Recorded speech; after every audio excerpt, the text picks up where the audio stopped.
വചനം തിരുവചനം.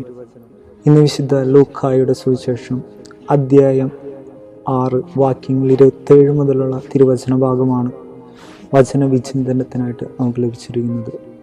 ഈ വചന ഭാഗത്തിലൂടെ ഈശോ നമ്മോട് പറയുന്നൊരു കാര്യം തിന്മയെ നന്മ കൊണ്ട് ജയിക്കുക എന്നതാണ്.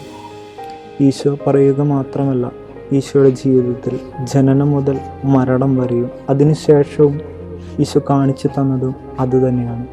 തിന്മയെ നന്മ കൊണ്ട് ചെയ്യുക, ശത്രുക്കളെ സ്നേഹിക്കുക, ഒരു കരണം തടിക്കുന്നവന് ഒരു കരണം കാണിച്ചു കൊടുക്കുക.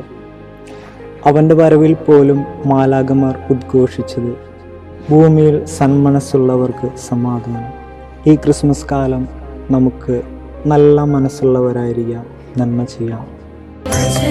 തിരുവചനം